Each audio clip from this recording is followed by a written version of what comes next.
Education in the New World Order. Everybody agrees there's something wrong with the educational system that we have today.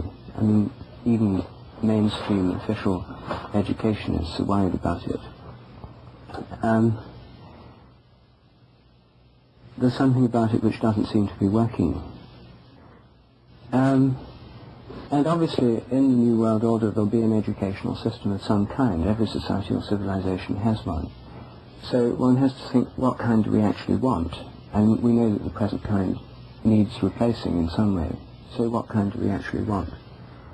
And what, if we take a walk through it, what would it look like, the educational system in the New World Order? Well, I think that the first thing about it would be that education would recognize that it is in fact a form of initiation, that its entire archetypal role is that of an initiation process. The education, in fact, the present educational system mimics the initiatory process, indeed is a kind of initiatory process, where you go through the different exams. Like every initiator, you have a training, you pass through a time of testing or trial, and some fail, others pass, and the pass on to the initiates. And so at every level you have 11-year-olds, sort of 15-year high school graduations, college exams, Bachelor of Arts, Master of Arts, Doctor of Philosophy. And these higher and higher degrees and qualifications, each of which involves its test of initiation, each of which, once initiated into that hierarchy in the academic grade within the academic hierarchy, people have a kind of official certification of higher and higher levels of education, recognized throughout our whole modern society, which pays great respect to things like academic qualifications. You'll get better you'll get better jobs, better employment opportunities, more respect. And that's, of course, why everyone wants these degrees, and why, to the despair of educators throughout the world, most college students passing through the universities seem to have so little real interest in the subjects they're studying. They want to, in the third world, it's very clear, they just want the degree, because with a BA or an MA, your entire social status has changed in India. And your marriage prospects, the size of dowry you can command, and so on. It's a quantifiable sliding scale of status. Anyway, this is the present educational system we have, and the present educational system is based on an initiatory model. And in fact, I think it is an initiation into a model. It's an initiation into what one could think of as the rationalist or humanist worldview, or mind set, frame of mind, way of thinking. And so one of the things that it does all along is to mean that the mind or the intellect is the predominant, godlike point of view from which everything is seen. So when you teach school children literature within this framework of this system that we've got now, this mechanistic, humanist, rationalist model, you don't just read them the great poems by sort of beating a drum and bringing the magic of the poem and going into the myth. You say this poem was written in 1635 by so-and-so, who was born in so-and-so, and you then learn all these facts about the poets, which you have the dates of when they were born and died and that kind of thing, which you have to be able to know for exams. And then certain stock ways of analysing Shakespeare's plays, for example, for school exams, where such and such a character does this role, and here Shakespeare was borrowing from this tradition and putting this, and taking the whole thing to pieces by this kind of detached analytical mind. The same in the fine arts. As soon as this mind gets onto the arts, you've got the same thing. This was painted by so-and-so in the school of so-and-so, bought by so-and-so in such and such a collection, and so on. So I think that all these ways of distancing and the self and bringing the rational, academic, trained mind as being the supreme point of view is the initiation into which this educational system works. It makes that the supreme arbiter, a kind of human reason. And so it's this kind of rationalistic humanism. So it is an initiation right now. The present educational system is an initiatory system. One has to recognize that, and each of its levels, like commencement, graduation day from high school and so on, are attended by impressive public ceremonies which, in the classic tradition of public initiation and recognition to a higher grade or status, look like a medieval guild or craft. It's one of the few realms in which that kind of world lives on, these hierarchical gradations, with robes and all the apparatus in the realm of science, of a scientific priesthood, in fact. And indeed it is the scientific priesthood envisaged by Bacon in the scientific world, the academic model, and the priestly role of the higher initiates in running and ordering society, the more educated. So we do have that kind of system, but in order to replace it, we obviously have to have not only just tinkering with the present system, which is entirely dedicated to that view of the world, and when it extends its baleful influence over the third world countries, as I've seen it do in Indian villages, as soon as the school comes in, and the secondary school, these kids go through that, they become alienated from tradition. They want to wear pants instead of dhotis. They want to work in cities instead of stay in the village. They want to have an office job, sort of with sitting behind a desk and being a kind of bureaucrat rather than getting their hands dirty. All these classical archetypes of kind of Indian bourgeois aspiration take over, and they're alienated from the village culture in which they were educated. Most of them drop off and go to the cities, and the villages they sort of distill off, fortunately, for village life. But this, you can see this whole new frame of mind being introduced in the entire third world through UNESCO and through educational things. The first step is literacy. You've got to have them reading and writing, because then you can get across that what's in books is more important than what you actually feel or experience. Because books, the world of books, huge libraries and stuff, scientific journals, is vastly larger than anything any one of us could ever read, comprehend, or experience. So there's this overwhelming weight of fact which one can't but be in awe of and respect. And as soon as the more one's initiated into that world and the priesthood of the world of books and of the written word, then the more one's mind is bound up in that whole realm, and the more one's being's assimilated to it.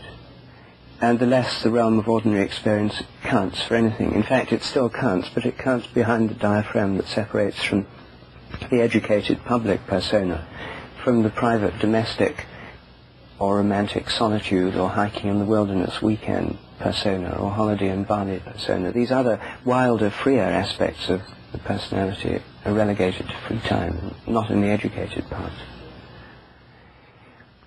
So the alternative educational model would still be based on initiations, but it would be based on going with the grain of initiation, which is throughout the world what most people want to be initiated into a lot of things. And they realize that being initiated into them means taking on a new social role, a new social pattern, and usually these roles are in some sense sacralized, guilds of craftsmen, etc., with their patron saints, and Indian castes, each with their own traditions, the potter caste, the weaver caste, and so on, with traditions and skills which are passed on. And the children with them want to be initiated into being a potter or a weaver, if you're in that. There's a respect and accord given to the initiates, which the young aspire to. And you get exactly the same thing in our own society with driving. Most adult people don't want to be the kind of people who either can't drive or haven't qualified for a driving license. And they have to go through a learning period, and they have to pass the test. And once they've passed it, they join the club of qualified drivers. Most kids actually want to be initiated into that. There's a real power, a kind of magnetic pull about being along. There's a glamour to it which they want. And a whole new freedom and a true initiation takes place. And these are very deep, and people want to be initiated into swimming, into sex, into drugs of various kinds, into games, into skills and professions. These are basic desires for initiation. So the model of education would be this initiation-based education, of which the present educational system has many of the elements, but in a kind of parody version, because these tests only operate in the written mode, they only operate in the language mode. All examinations are all sitting at a desk with a pen and writing, but they entirely work through this written mode, and they're initiations into the written world, as it were.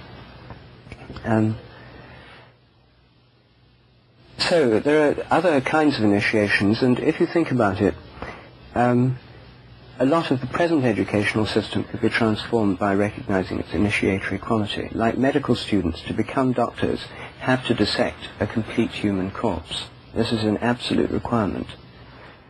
And every medical student, when they first come into the dissecting room, undergoes an instinctive, deep-down revulsion from this room full of partially dismembered corpses, something against which all societies have had taboos, the respect for the corpse and that sort of thing, the power of a corpse. And to overcome all these traditional taboos, they have to adopt a highly detached and usually jocular attitude, with dissecting rooms full of people playing hockey with, as they did in the Cambridge ones, with severed legs, using testicles as the hockey balls, this kind of thing. A typical medical student hijinks in the dissecting room, where this kind of jocularity is forced as a response. Say, instead of that, to become a doctor you have to dissect a dead human body. And to do that you have to have a meditation on death first. You maybe have to, like in a Tibetan meditation, spend a night in a graveyard. And,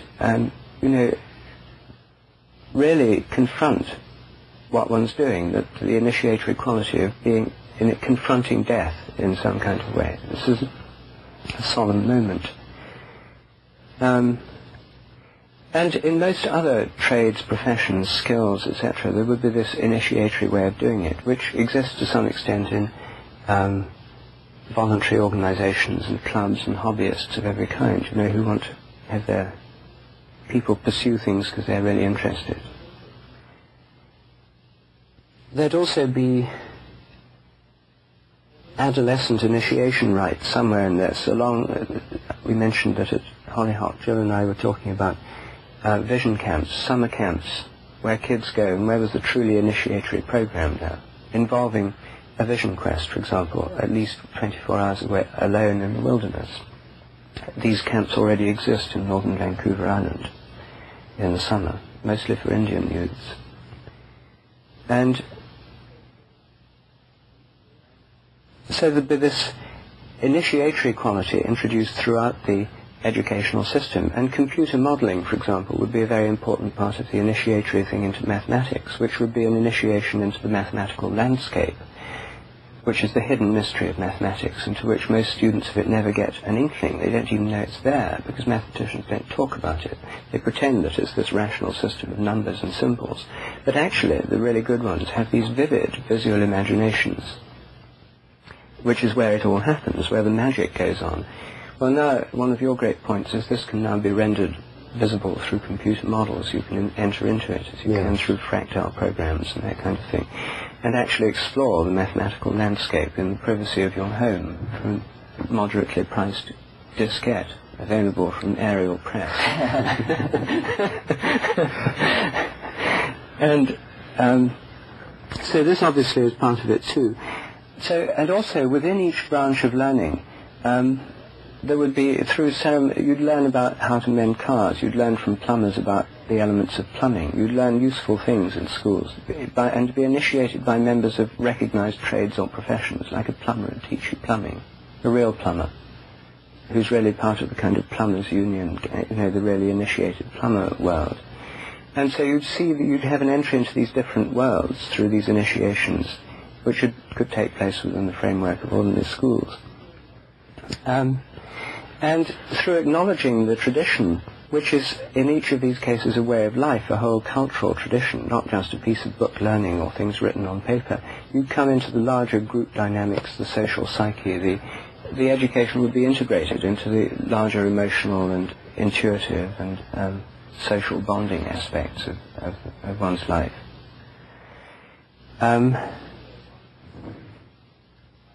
Anyway, one kind of educational system that has this initiatory quality to some extent is the workshop system, and this is the principal alternative educational system that has developed outside the orthodox one.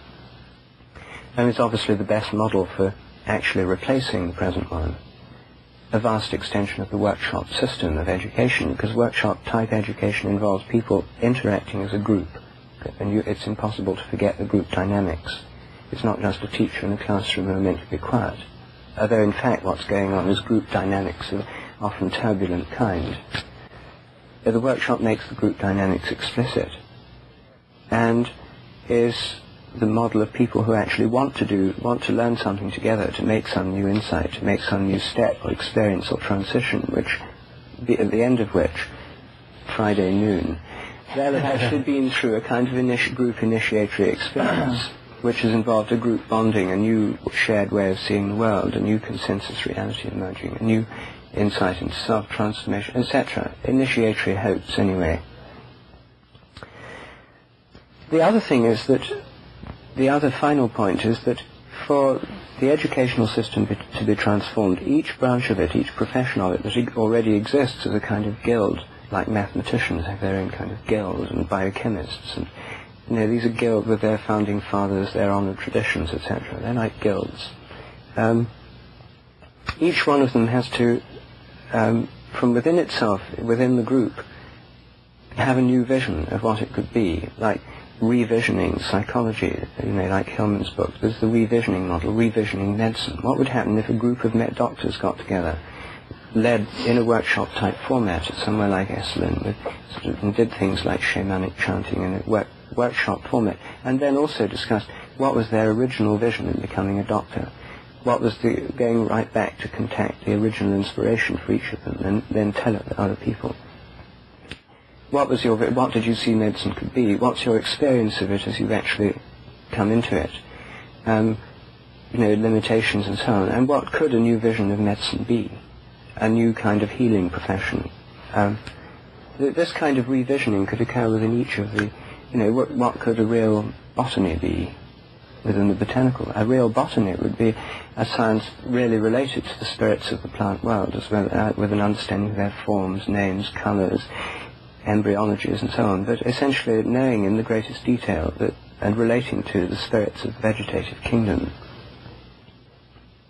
So this would be what the new professions would be like, and they could be transformed, I think, by a whole transformation of consciousness that could come about in a group format within members of the profession, a whole new vision of what it could be.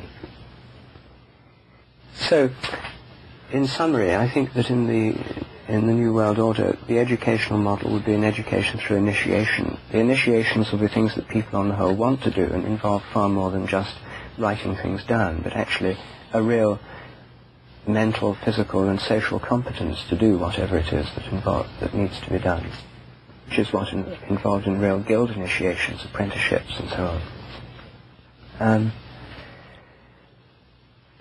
And that the workshop mode is probably the best model for what the new educational models would be like. And the professional groups that already exist to transform these traditions from within, which has to be done to maintain their organic integrity as a profession, and hence the source of ancient traditions, which can actually have a mythic power and therefore help to transform. All this might happen in a new millennium and lead us into a new psychedelic world order. Well, it's very interesting. I agree. I think you put your finger on it, that this initiatory thing is the continuing thread from the archaic that could lead into the future, and that means there's reason for hope. The only thing I would really add to that is that when I imagine the educational system of the future, I think that part of our problem and how we reached this historical impasse was through accepting a kind of historical amnesia, and that the education of the future should have a tremendous focus on history. The educational system currently in place I take to have as its sort of paradigm the teaching of physics.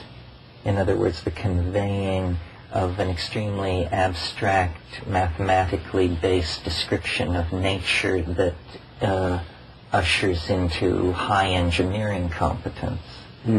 And I would imagine in an ideal educational milieu in the future that perhaps the science of archaeology might replace the science of physics as the place where focus was to go. Most people are not aware of the revolution in information recovery ability that has occurred in archaeology in the last even 10 years. so that in a sense a kind of telescope into the past is being erected by the world archaeological community, and teaching this is a way of re-anchoring ourselves from the post-industrial notion of history as a kind of trendless fluctuation or a class struggle or some of these other very disensouled models of what the human journey through time is. So I think we have fallen into a kind of historical amnesia. This has blunted the acuity of our political decision-making, and that part of reforming education has to be to teach people that history is a system of interlocking resonances in which they are embedded, and they are going to be called upon to make decisions which will affect the state of life on this planet millennia in the future. So without a complete knowledge of history that is seamless from the birth of the universe down to yesterday's headline, we're not in a position to act toward our best interests. And I take education broadly to be the inculcation of attitudes that cause us to act generally in the interest of all. That's about it. I think your other very strong point is the power of the feudal guild model, and that this goes hand in hand with the McLuhanist expectation of what he called an electronic feudalizing of society, that this hierarchy of academic cant that has been built up is in fact a sham, a thing of squeaking gears and creaking pulleys that is left over from another age, and that we should just understand that education is a kind of value-neutral medium, and that whether you learn the Tao of waste disposal or the Tao of 16th century Spanish literature, you are essentially tilling the same field, and that people have lost the sense of the howness of their professionalism, and the educational system has been contaminated by concepts of class struggle, class difference, this sort of thing. Ralph, what's your take on that? Well, I like these revisions, as far as they go. I think the initiation mode is a good one, in that it has a traditional track record, successful track record. It engages the motivation of children to try to proceed from the green belt to the brown belt and so on. And it also is, as you correctly pointed out, Rupert, is the system that we have in today's educational factory. So I think that this is excellent as far as it goes, and I like the workshop mode, and I think I agree, Terence, it would be valuable to infuse the curriculum with new dimensions of history, archaeology, and the revision of the past. And the revision of the past must be re-revised annually. And this mode would make that possible, because I presume in the workshop model you have in mind asking a different plumber every year, asking a different archaeologist. It would not be a professor with tenure. Oh no, the ones that are actually professional plumbers that would come in. Yes, but still I think that this somehow doesn't go far enough. I feel uneasy in that maybe the main problems in the current system haven't really been engaged yet. And the trouble is we don't know exactly what they are. And no, I think this view is kind of focusing on higher education, and maybe that's good, because lower education will always be on the way to higher education, and when higher education is transformed, it will somehow change the whole system. And myself, I took a shortcut in school and left in the 9th grade and never returned. And then I entered early in university, and I'm now starting my 40th year, so I can not really suggest a revision of the elementary school system. Well, the invocation of feminism and feminine values, or some kind of way of feminizing the whole system in those early grades. Yes, that's probably the most important. Infusing the current system with a new spirit, I think somehow won't do it. And among the rash of books criticizing the higher educational system this year, there's one, Page Smith's The Death of the Spirit, which he's a historian, America's premier historian, and he spent half his book complaining about the current system and the other half discussing how it got that way. And I was pleased to discover that the higher educational system of Europe and America is not getting worse and worse. It was always this bad. We can take fault even if we go to the first one, which is when Ptolemy gave this huge endowment to the Alexandrian Museum. Here we had professors with lifetime tenure, and the responsibility was to give one lecture per week or to contribute a poem or amusement for public display. Sounds like a good talk.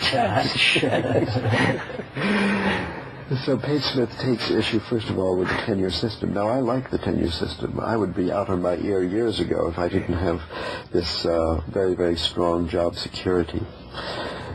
But somehow it's part of the problem, I think. And you have to ask, in your vision of the new educational system in the new world order, where the workshops, who is organizing this? Where is the Department of Administration, the administration building? Who's deciding which workshops will be offered, which plumber will be, and so on? Will there be new emphasis on feminist revision of history? Will there be new results from archaeology or not? Somebody, after all, is deciding whether it's the PTA or whatever. How many people are going to school? All, a few, those who wish? Rewards will be offered, yes or no? I mean, these things have to do with nitty-gritty, the nuts and bolts of running a school system. And as the system evolves, or devolves would be more honest, since we don't expect it to get better and better in the course of time, somehow the paths of devolution, the seeds would be contained in this administrative system put in place in the beginning. Who is in charge? The students participate in decisions and so on. Then, even with the initiation model, I find some anxiety in thinking about this, because we have in the current initiation system, there are two different roles in the initiation that in the beginning of your introduction you alluded. One is initiation, as with the corpse, and the other is valuation, the accreditation, a guarantee to the world that this doctor has reached a certain level of skill and is therefore accredited, authorized to dispense antibiotic medicines by prescription. That means that in the initiation there has to be a test. And in the test, usually verbal, as you said, although when I was an engineering student, we had to pass the welding course. The test was given by a tensile test machine. Oh, in the sciences, practical as well, of course. Yes. So I, as a teacher, always hated this testing aspect and claimed other people should do it. I'm only willing to teach people who want to learn from me. That is my only role that I accept. But nevertheless, I must write letters of recommendation. Students who have been friends, who have respected me, who now beg me to assist them by writing a letter of recommendation. I must say that this student reached a certain level. I don't even know what level the student reached. And whatever I thought it was, I'm not sure. And even if I was sure, I wouldn't know how to say it in a sentence. I hate this role. And I hate grading tests and trying to figure out where to place the lines between the grades A, B, C, or whatever. So the testing aspect and the initiatory aspect must not necessarily to be combined into a single tool, function, or whatever. No. And so I like the initiation, I don't like the testing, and yet if you don't have the testing, then the educational system is somehow failing its mission to society in doing one of the things that society asks it to do, which is to produce tradesmen. You see, I don't accept plumbing in the educational curriculum. Everybody should learn computer programming and other kinds of plumbing, of course. But I think the heart of the curriculum, the school system, should somehow transcend the trades and the apprenticeship for a profession and the learning of basic skills, walk, run, jump, eat a complete diet, and so on. Where is spiritual value? Where is moral and ethical value? Where is the fabric of society, as it were? Where is that taught? If not in the school, then embedded in soap operas or where? Somehow the curriculum has to have a spiritual, moral, well, social values, which could fit in the workshop mode, which could be consistent with the initiatory, but have nothing to do with the trade school and the trade union. More, there would be maybe some spiritual elite, some professors of moral philosophy. We would have Plato and Socrates would be leading a workshop, something like that. Then I could see that it fits in this mode. But somehow whoever is arranging the workshop in plumbing and who's arranging the workshop in spiritual value, this must be, I guess, differently qualified people. Finally, I think this, another thing that has crippled the modern university is the isolation of the specialties. And I don't see in this new vision a way of dealing with that. I think that besides the workshop with one leader, we must have workshops with trialogue leaders so that the interplay of the different specialties could be given due time, in fact, equal time with specialties. I don't propose, as many people do, to replace courses in specialties completely with interdisciplinary courses. I think it's kind of a partnership, Mother Earth, Father Sky, that there will be specialties and equal time for syncretists to put it together and obtain some meaning from 3 or 4 specialties, and to free associate on all of this, relating whatever is the subject matter of a workshop, of the entire educational experience, to the progress, the future of society, and the evolutionary challenges presented to each generation. So these are just some other problems I think not addressed by your suggestions so far, and that somehow these have to be not addressed individually, but taken into account somehow in the overall design of the educational system for a new world order. It needs the participation of the community in the selection of the curriculum. It needs a certain rigidity that resists evolution that's too fast. It needs the partnership of the special and the general. It needs the relationship to life not only in terms of fixing the faucets, but also in making moral decisions in every day about how to relate to altruism and selfishness and synergy. And I have no idea how to do this, how to change the system. I just think that what you've suggested is the beginning of an evolutionary track, very similar to the one that we're now on, and in the course of just a few years or generations would result in the same mess that we now have. We need a new idea. Well, I mean, what's obviously the element lacking from what I talked about and which you draw attention to is largely the kind of spiritual dimension, because I was talking about a reformed secular educational system, taking for granted the fact that the present educational system is secular. Now, if one can think of a spiritually based educational system, then it's in a completely different realm of possibilities.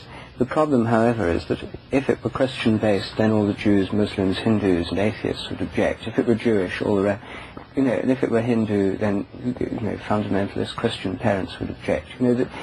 What's stymied, one of the terrible impasses of the modern educational system is because of secular pluralism, and because the importance secular pluralism has for the modern political ideology, which is this kind of humanist, capitalist, free market idea. I mean, it's a very important feature.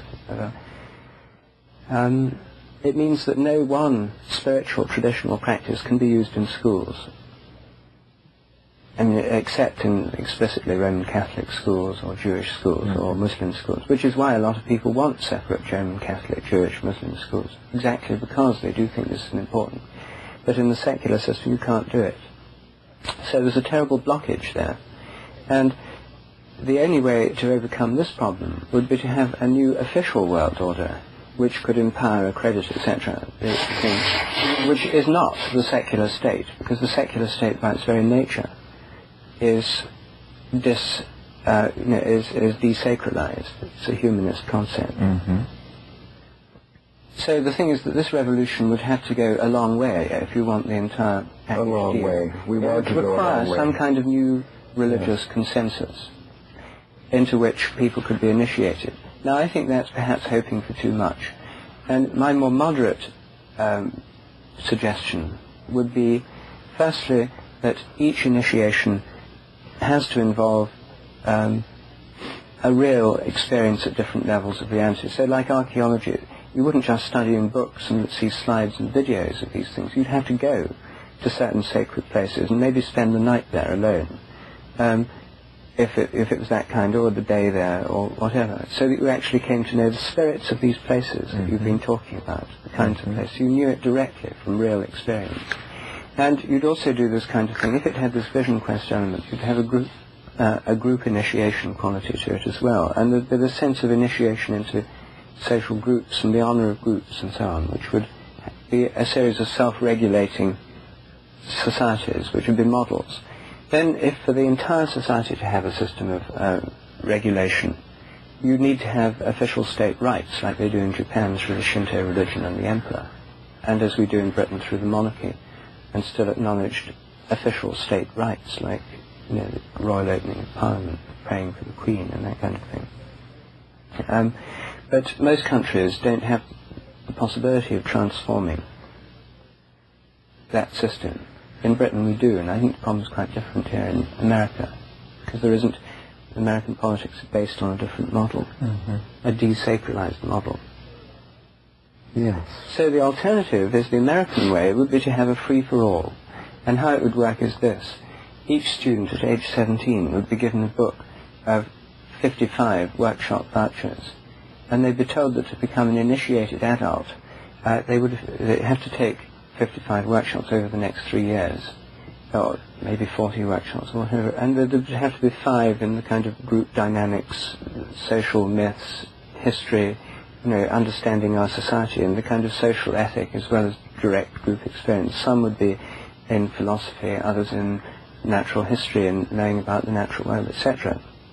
So you'd have some stipulation on the minimum number in each. And then there's a computerized, centralized Esalen, Hollyhock, etc. catalogue. Far many more workshop centres would spring up all over, based on modified summer camps, etc. And or modified schools, existing schools. And you'd have local patterns of workshops, and you'd have also ones to which people travel and stay. And I mean that the student's credential on finishing the use of the 55 vouchers would be the list of workshops that had been completed to the point of initiation. Then it would be, the whole process would be started by some initiatory thing into this pathway. Each workshop would itself have an initiatory pattern. And the whole thing would culminate in some final test, which would be the borderline from the student having passed a test not only involving intellectual skills, but also skills in groups, also some kind of social sense or responsibility, as actually done through groups and workshop learning, making group dynamics conscious and so on. And then there'd be some final test that involved all these, and it would be like one of these, and I think it could probably also involve, like the Eleusinian mysteries, a psychedelic revelation. I think this would be probably the best way to have the graduation thing. You'd have to have this psychedelic initiation thing. Maybe mushrooms would be the best thing. Oh, absolutely. The archaic return, the culmination of the educational process in the archaic mystery, which is where it always ended. Well, besides the fact that you address my complaint about the lack of the sacred with actually an interesting covert plan for the introduction of the New World religion through these religious aspect of the initiations and the visits to the sacred sites. There's also the possibility, since there's no school in this plan, there are workshop centers all over the place, that ordinary courses of religion, ethics, and so on, according to different traditions, would also be offering workshops, and students, according to their choice of ancient tradition, That's right, take yes. a Neo-Pagan, Neo-Platonic, and Neo-Pythagorean, and Roman so on. Catholic, Methodist, Yes. Islamic, Hindu. There'd be workshops in these and Tibetan Buddhist, led by people in those traditions. If you want to know about Judaism, you don't go to a religious education instructor who tells you about it from a book. You go to do a workshop with a rabbi. Yes. And then the relationship between education and the job market would be imagined then through some classified ads. If a person wanted, must have 3 W courses, 2 E courses, and 1 S, or something like that. Right. And then as these requirements of different industries became known, people seeking a certain profession would see to it that they learned how to read, for example, or how to run a computer.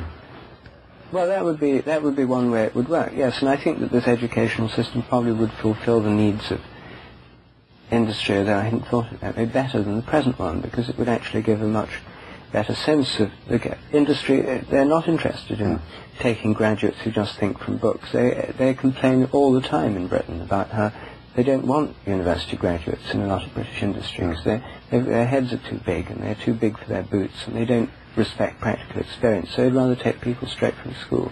Common pattern. Well, English universities were started by the church, but American universities, as Page Smith points out in his book, were started by tycoons of business. And each successful tycoon had to have among his credentials a university he'd started with an endowment. So, besides, I think the vision, this is a good one, is becoming for me personally more and more satisfactory and also plausible. I think that some people have suggested, actually, that the public school system be replaced with a voucher system. That's this is an active proposal at the moment. This is a Thatcherite idea, too. The point is, this voucher system is part of the current political orthodoxy, so it's very easy to see how it might be realized in a new form. Yeah, well, that's, I think, a question we have to face is besides the envision of the final product, also some idea as to the path that goes from here, point A, to there, point B. And it's hard to see how to get rid of this entrenched public school system. It would have to be, if we're talking about politics here, there would have to be a plebiscite, where the voters insist on the opportunity to control the school system, and that they want a voucher system. You simply privatize it. And you privatize the education, you have a voucher system valid at any school, the well-known approved list, which is constituted by a new kind of educational board, not the old one. And the approved list includes Waldorf schools, Montessori schools, it would include Catholic schools, Islamic schools. I mean, there'd be a whole range of accredited schools, including former public schools, which would now become sort of autonomous town schools or something. They'd compete in the open market. And this system would be it'd be pluralistic, it would be extremely responsive to what people actually want and what parents and students are really interested in. And it would have the advantage of being very decentralized and self-regulating. School as a business. Yes. That you're proposing. Well, right now, school is a business. It's a professional career. The only thing is that it's administered by money taken from us through taxes and administered through a centralized bureaucracy for a bureaucratic organization. Now, school is a business. Both ways we're paying for it. I mean, it's not coming free either way. But the way that you can deal with this is that the voucher system are issued by the government to each student by the Ministry of Education. When you're 18, you get a book of vouchers. Probably medical schools and attorneys and so on would continue more or less as at present.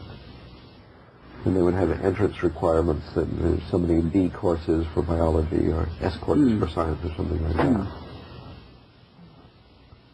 But I think that the voucher system, the workshop mode, like the other side of this is the reform of the existing professions. Because if you have a group of astronomers, for example, revisioning astronomy, a workshop weekend led by some astronomer plus maybe Terence or you or somebody or me, an outside person also to be part of the workshop. It may be George reading some chanting.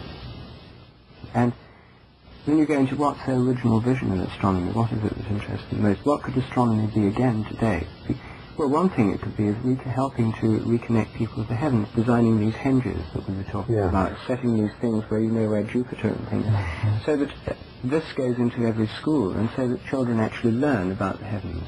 This would be, then there'd be things where people who are learning astronomy go out at night, have classes at night under the stars and learn the constellations and have tests in how well they know them. So astronomy related once more to the actual heavens. That would be the new vision in astronomy, which would the direct experience, including maybe communicating with stars and the subject of star spirit, together with all the stuff on radio pulsing nebulae and quasars and stuff. Yeah.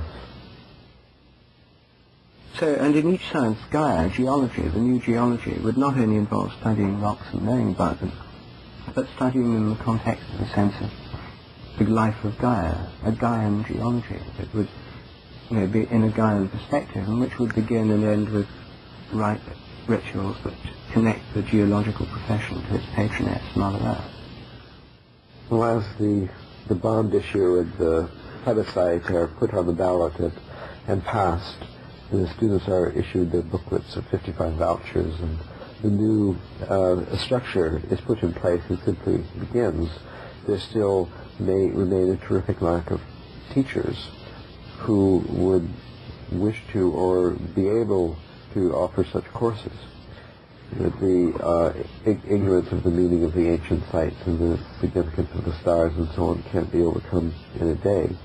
So chances are in the new form, people would continue teaching exactly what they teach today, and that the workshop of astronomers to revision astronomy and so on would not have a very quick feedback, or maybe any feedback, into the curriculum or the actual conduct of the school, so that while they envisioned a new astronomical profession, that the workshops at all the workshop centers kept on teaching the old one.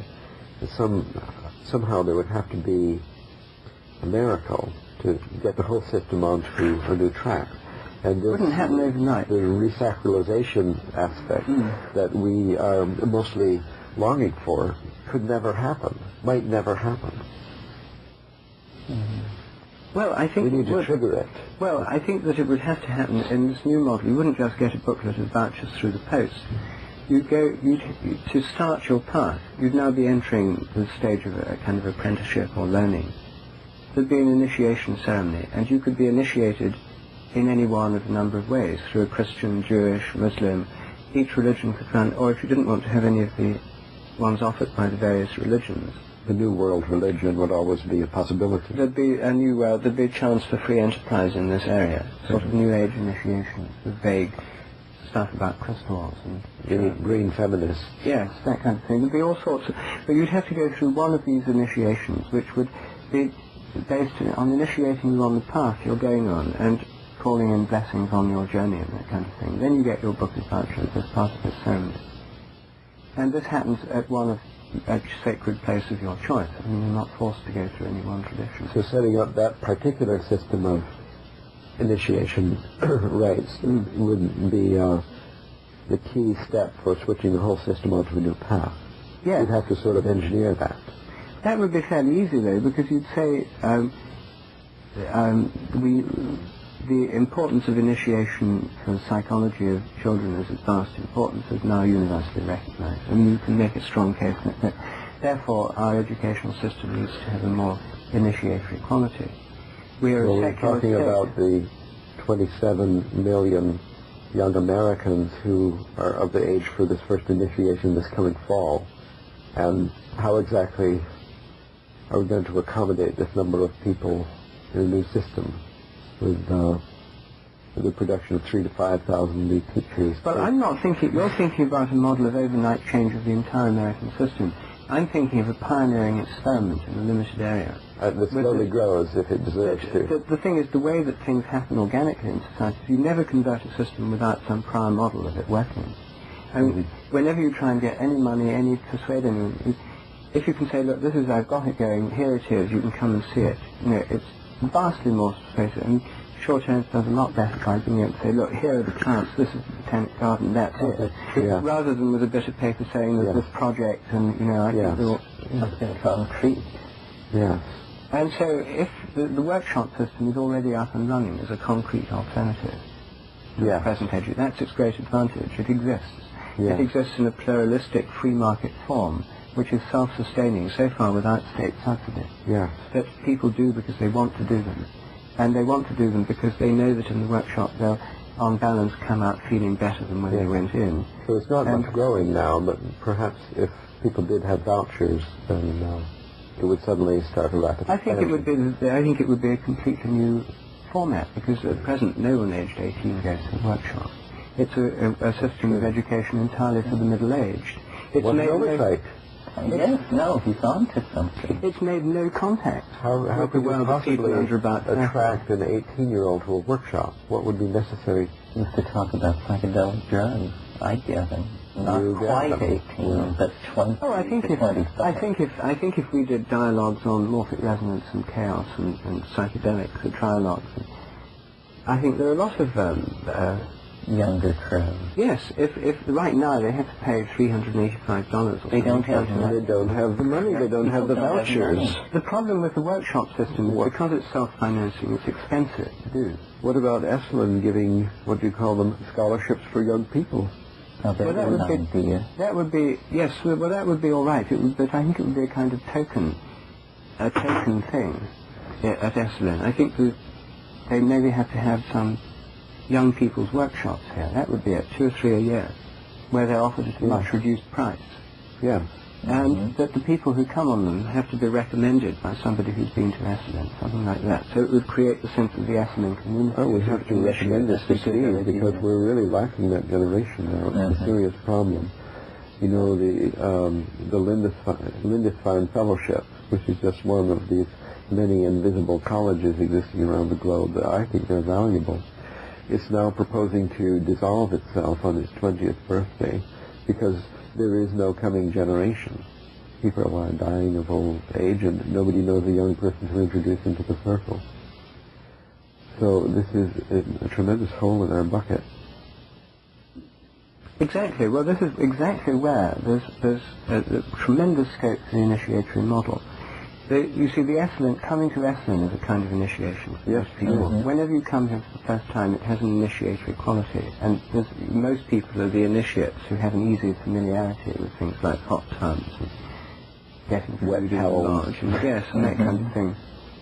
So, if you there's one group of initiates, the teenage workshops, the 18 to 20-year-old workshops that happen at Esalen, which are initiations into kind of Gestalt and the kind of things that happen here, and you talking about EMT and so on, which, to get there you have to be recommended by someone who's been here, and therefore there's a much greater sense of initiation into this. Well, the fact is, a lot of teenagers may not know that this world exists, or if they do, have a totally distorted view, but it is an independent, autonomous adult world, and that's exactly what people want to be initiated into. So the sense of a kind of somewhat more mysterious realm of possibility they didn't know about. This is a real thing. There is a whole world that most people don't know about. I think that's a great idea. We should end this trialogue and run out immediately and grab Steve and get tell them on the Esalen Youth Program. But you see, things like in schools, like the initiatory things you could do here, like I did on my Rebirth of Nature weekend. One of the things everyone did was the tree ceremony, where you go out to the tree and you ask the tree 4 questions with this north, south, east, west side, the tree oracle.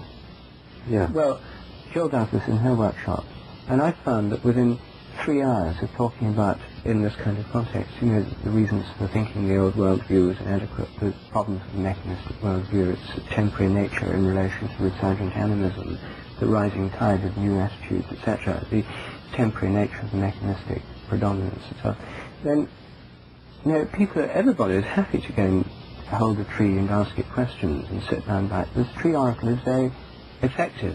It really works. Now that can be done and is being done with kids, because the Ojai Foundation has now started workshops for school teachers to teach them about the kinds of things you can do, chants, fire circles, vision quests, tree ceremonies. And they're now doing this with various schools, including bringing them onto the land and doing ceremonies with them there. From 15 schools now involved. So they've actually already got something going along these lines. And so you see this initiatory quality, so that if you're doing botany, then you learn about tree oracles. That's part of it. You have at the beginning of your course a tree oracle quest at the beginning of each term. And you have vision quests of various kinds built through the system. So I think that the Esalen and places which could be centres for these quests, these initiatory journeys, could fulfill an immediately, and I think the age range they should be doing the initiation is not the key one from 12 to 13. I think that's best done through modified summer camps, specially designed.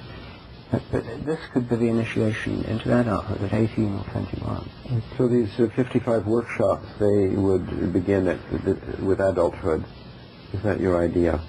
That the entire elementary and junior and what we call high school, that all that would remain as it is?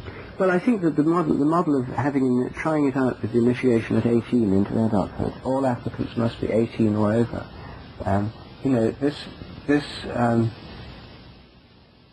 This would be a pioneering thing that we could talk to Steve about. It could happen in 6 months' time right here. Yeah. Now, the other thing that we're talking about is to change the initiations through summer camps, since none of us are in elementary or primary or middle school education. But if you are in that, it's quite easy to do. The people who we were studying, Master Andreas, their sons at a very open school, and I said, why not get... He did the tree ceremony here, he really liked it. Why not choose to teach that? Why not do it there in the school? They do a vision quest of these, tree ceremony. They'll do it. Now, the 55 vouchers and the workshops, how long are they? Are these weekend workshops, week-long workshop, or week-long mini courses, or? Well, I mean, these are all details that one would work out. But obviously there'd need to be a whole new breed of workshop-type leaders. So another thing is that Esalen, Hollyhock, Omega, and so on take on a new role. You'd have workshops for workshop leaders, where you'd actually train people how to do workshops. You'd initiate them into being workshop leaders, and where better to initiate them than in a workshop here. So you'd have these, and then instead of these so many thousand people come to Esalen, if a few hundred of those that came to Esalen every year were initiated as being workshop leaders, and they were each doing workshops, this system could very rapidly propagate. Yeah, very rapidly. In a self-initiating, self-propagating mode. And there'd have to be some attention given to the initiatory structure of each type of workshop. To start with a dedication or an acknowledgement of the spirit of the place and the powers that in the light of which the workshop's being done.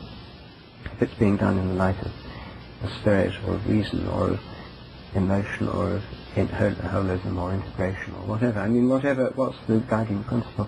An initial ceremony and a closing ceremony and some kind of opening dedication chant or... I mean, this is a pattern of most workshops anyway. And so initiating people into a workshop meeting would very easily, very naturally be modified afterwards. And I don't think even one would have to write the program for it. I think that people would work it out themselves in the workshop corner. Somehow standards would be maintained for workshops, at least at the most famous workshop centers. Yes, and then there'd be monitoring. It wouldn't be only the popularity of a certain workshop which guaranteed its continued existence. It would have to, for example, we wouldn't want to continue some workshop that only taught that the body is the body. Well, presumably the feedback, the automatic free market feedback mechanisms would regulate this, because if somebody... No, because corruption is a known mechanism for the downward spiral of society. And that worse and worse workshops become more and more popular because they give the valuation, the value, the accreditation to keep on the initiation without your actually doing anything other than sitting in the hot bath and repeating 3 times the event is the event, or the body is the body. Well, what you're implying is what you sought to avoid, which is that there has to be a second entity which tests the workshop graduate to see what I want to avoid that. Well, it could be intrinsic in that industries would not employ somebody just from having graduated, that is to say, spent 55 vouchers. They would insist on the courses from some of their favorite teachers or institutions, as obviously a bachelor's degree from Stanford is worth more than a bachelor's degree from Great Western. Well, a corporation could post a list of courses that would enhance your likelihood of being hired by them. And then you could choose for yourself whether or not to include those in your, as you formed your curriculum. So this is the self-organizational model. Highly self-organizational. I think it's quite good. I think it sounds doable also. Very quality of most of these schemes. Well, we'd have to persuade, industries would have to suddenly start opening their doors to graduates of the new system. And this, of course, was a great inhibition for students choosing UC Santa Cruz, although they did, because it was considered a great experiment in its early days, 20 years ago. Well, you would have to go to people like Lawrence Rockefeller and Andrew Mellon and people like that to get a group of corporations to commit to accepting and hiring on the alternative. Yes, who are the great railroad magnates of today who have not yet endowed a university. So you could go to Apple Computer and for example to them, or you could go to some of these hip haberdashers, Esprit and so forth. So listen, these are big corporations. Yeah. Well, you could start it actually with just a system, a voluntary system right now. You could offer these scholarships where you have to be recommended by an alumnus of one of the existing, Omega or Epsilon or something. And you get these scholarships for, say, 5 workshop vouchers, down over a 6-month period or something. And with a beginning ceremony and an ending ceremony for the whole thing, as this kind of initiation into adult. This could be started right away. And, they could do them in their vacations or in their summer vacation. It could fit in even with a standard student life pattern. But there'd be then this category of people who had a different kind of initiation, and each of them, when they went back to their college or university, people would be curious about what they'd done, and whatever it is they'd done, whatever they said they did, would be quite intriguing to a lot of people. So the New World System would actually begin with its educational program, and the New World System educational program would have to have a pilot project, which I guess would be the New Village school system. The Hawaiian Islands. And then we would have to seek a way to actually begin this pilot project with, I guess it would take one leader, one workshop leader, one ritualist who would make the arrangements for this first initiation, the class of 92, I guess. And then there would be a few people coming of age, maybe children of people we know or something, who would enthusiastically volunteer to be the first, entrance of the class of 92. And then if successful in design, this attractor would then grow. Where we have to begin, probably it would be here at Esalen, because we're here dreaming this up for some reason. Yes, I think it would be called what would it be called? The personal, the growth, no, something like, there'd have to be some kind of certificate you get from this 5 workshop course and beginning and end thing through places like Esalen. Initiative education. Initiative education, or initiative educational. Initiate. You'd be an initiative initiate, and an II for short. And this, when you're applying for a job with the New York Times or the bank or something like that, you'd have your degrees, and you'd say, I'm also initiative initiate. And they'd get to know that people who'd done this kind of thing, if indeed it did do them any good, were much cooler, much better, much more together, much more aware of group dynamics, sort of like more Kelly girls. And so this would then become something that would be highly attractive to a lot of employers. It would be detractive to others of the more conventional kind, but the kind of people who've been through this course wouldn't want those jobs anyway. Maybe possibly. All the corporate people who pass through a place like Esalen would feel a subtle pressure to convert their hiring practices to recognize. And to send their children. And to send their children to hire these kinds of people into their organization. And with the feeling of a real kind of group, or because there is this initiatory quality, a feeling far actually more effective than the usual bonds from college alumnus graduation festivals. I mean, it's much more true. Some colleges could be persuaded to offer transfer credit for a set of 5 workshops in this program. Yes. So 5 workshops would count as one course. It adds up about right. And it'd be like an extension course, or transfer of credit from a course taken in another university. That's right, and that would mean that students from the more from the more liberal-minded, experimental liberal arts colleges, that kind of thing, could give students these vouchers, and they could actually have the freedom of the course of 5 weeks of the summer. Yes, they could take workshops in 5 different workshop centers or just Hollyhock, Esalen, and get a college credit for it. Yes.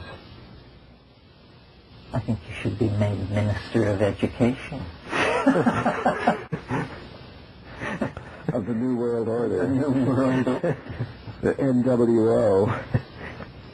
Yes, well, it's a devious way of achieving the resacralization of the world, assuming always, of course, that corruption doesn't somehow annihilate the system as soon as it started. But I think centering it in a place like this, which has inertia, a track record, a good habit, as it were, would give a good chance for success. I think so. I think if I had the chance of spending a weekend hanging around with my pimply teenage friends at home, or coming to Esalen and doing something that was a threshold and entirely new, meeting some pimply teenagers from far away. Right. Well, I went to a summer camp when I was... of both sexes. Yeah, from age 9 to 13 or something, I went to a summer camp for musical prodigies. And no one went there unless they were interested in music. And anybody who was really interested in music went to this particular camp. It was a great escape from a small town in Vermont, because I went there were a lot of kids from Philadelphia and New York and Miami and so on. And they were very exciting, and mostly we played music together.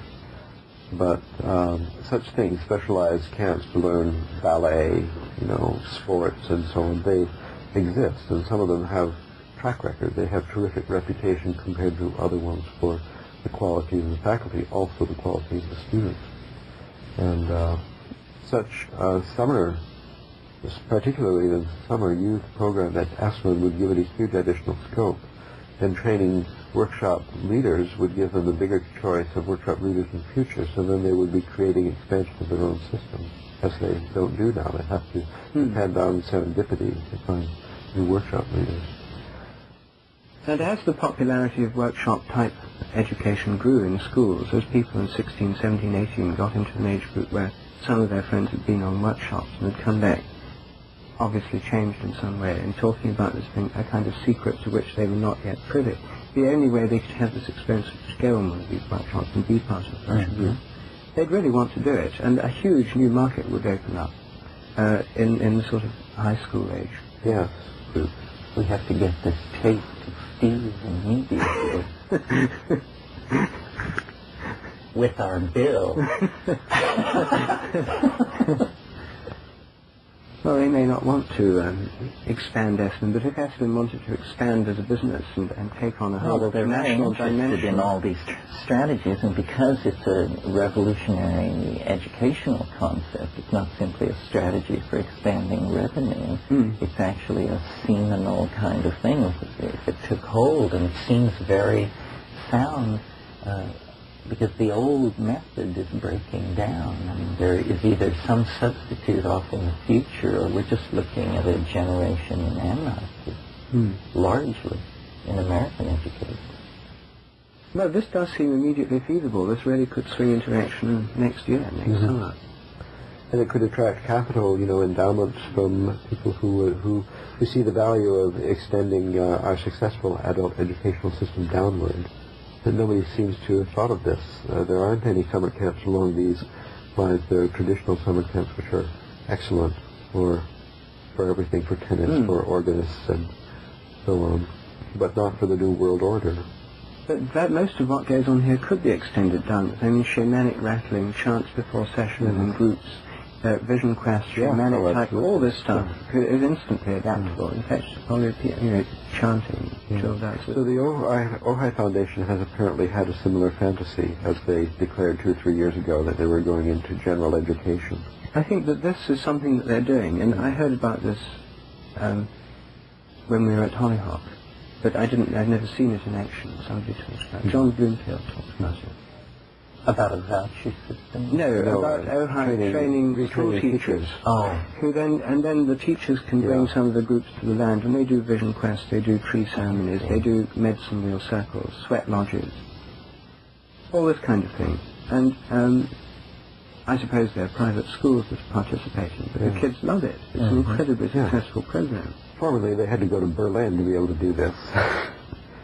But now they can do this right here in the Native American heartland. So I think that there's plenty of scope for starting straight away. And yes, and for competing in systems and different versions, varieties, different flavors of the idea could be instituted in different locations, because there's an infinite market, essentially. And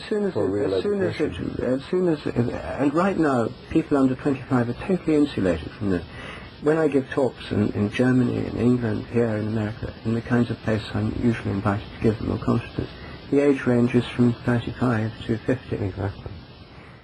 When I'm invited to give talks in universities, which in many ways I prefer, not because I like the structure, there's the kind of hierarchical structure of the professor, the lecture theatre, and all that kind of thing. But the face is full of bright, eager eyes, 18, 17, 19, 20. It's a totally different experience. And when I gave my lecture at the University of Bern, on my German Swiss tour, the only university one I did on the trip, it was much the best. There were 250 people in the Botany Institute. I was introduced by the men who invited me. He was a visionary, holistic botanist who really likes the idea of morphic resonance and understanding the evolution of plant form. Quite enthusiastic. But all the professors from different faculties, students and so on, the whole thing in English, no translation. And the atmosphere was absolutely electric. And these kids had never heard this kind of view. I mean, it was totally new. They're normally insulated completely from ideas we take for granted.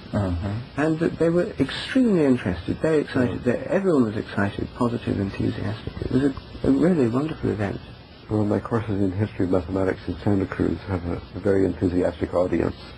And my feeling is that this is sort of the radical fringe of the student population in Santa Cruz. So there's 10,000 students. I get 50, 60, or 70 of them once a year. But these people are very responsive, and they love the Hermetic arts, magic, astrology, alchemy, and so on.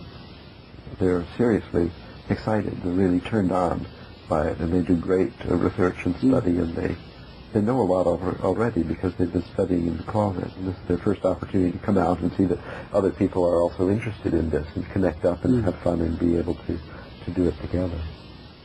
So what we do is introduce this parallel system which operates alongside the existing system, but it becomes so powerful an attractor as it impacts on schools as 6, 17, 18-year-olds go to the Esalen and other summer programs, and they go back and tell their friends, school was nothing like this.